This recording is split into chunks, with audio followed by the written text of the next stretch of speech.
Magandang araw mga kaibigan. Ito breaking news lang bigyan ko kayo ng update.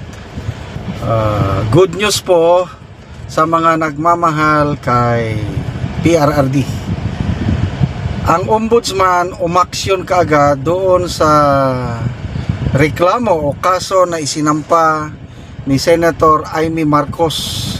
Yung nire-recommenda niya na ang ombudsman imbestigahan ang mga top government officials ng administrasyong ito tungkol sa illegal arrest na ginawa nila, kidnapping kay PRRD. So that was 3 days ago. I'm not sure napakabilis po ang aksyon ng ombudsman.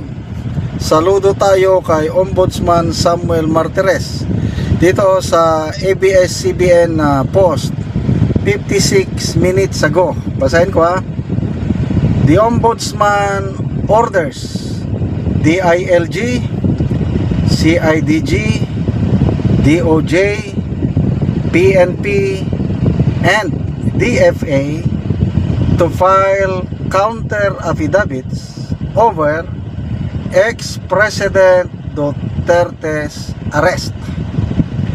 This stemmed from Senator Amy Marcos' request to the Ombudsman to prove high-ranking officials involved in the arrest.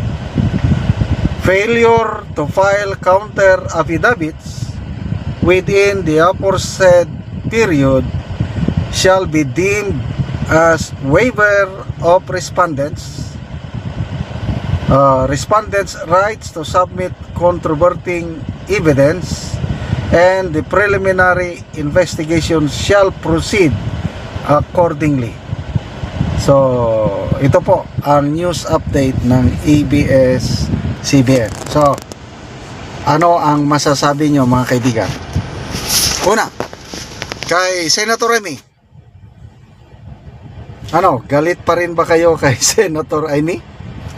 Ayaw nyo pa rin ba siyang isama sa Duterte plus 2? Well, nasa inyo. Kung galit pa rin kayo, okay lang. Kung ayaw nyo, basta ako, my family, we have decided na talagang isama naming botohan si Senator Amy. Well, kanya-kanyang na lang tayo dyan. To us, to our family, napatunayan na namin na hindi naman kasalanan ni Senator Amy na Marcos siya. Hindi naman ang magkakapatid, hindi naman pare-parehas. Sabi nga ni BP Sara, iba si Bongbong Marcos, iba si Amy. Nag-joke na lang siya nga, ma'am, dapat palitan mo na ang apelyido mo. Well, mayroong Marcos loyalist na nagsabi, hindi si Amy ang dapat magpalit ng apelyido. It should be Bongbong Marcos.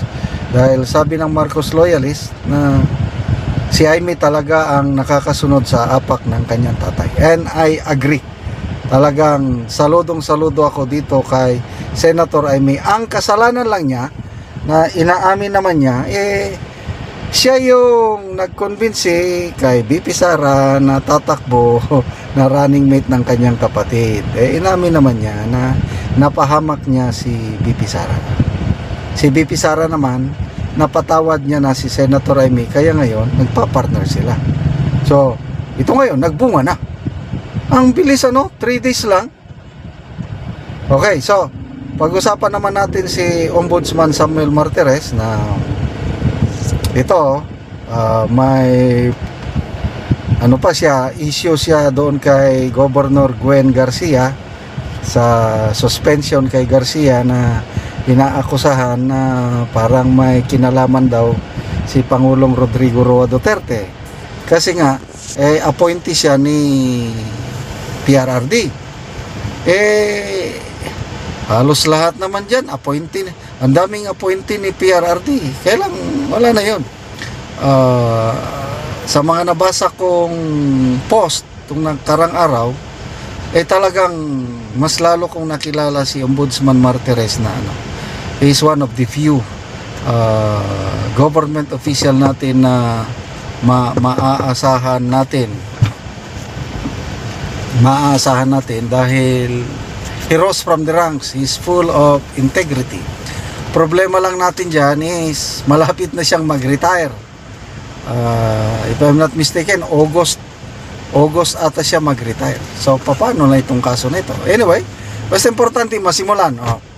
So ang mga nairekomenda na sampan ng kaso o imbestigan ng ombudsman is magkapatid na Rimulya.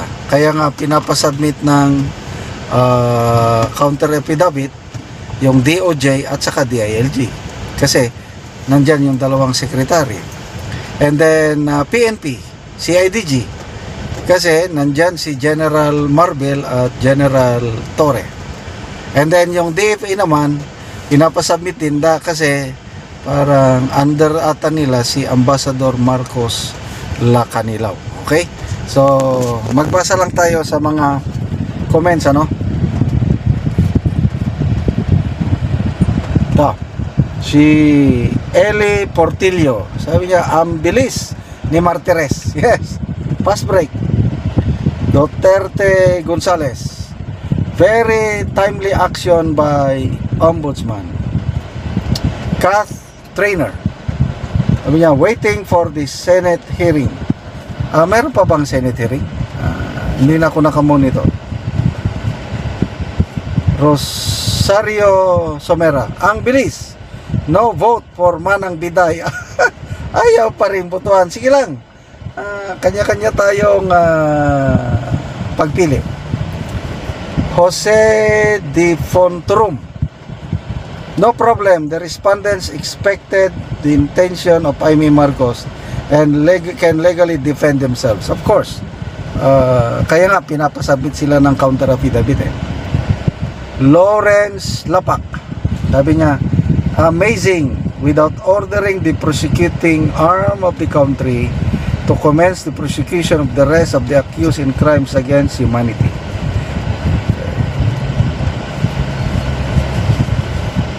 Diba? Susan Lumanta, simula na ng pagbabago. Let's go. Prove to the people that our court for government employees is still working. Yes, I still believe talagang napakataas ang respeto ko sa ombudsman. Maaasahan natin talaga. Felicito Aguila, let us see how the justice system and the constitution work in the country. Nel Solmorin, respect the order, ombudsman, do your job. So, hindi nakalagay kung how many days bago sila mag-submit ng counter affidavit. Basta, to me, this is good news. Saludo ako kay Senator Amy. Saludo ako sa ombudsman.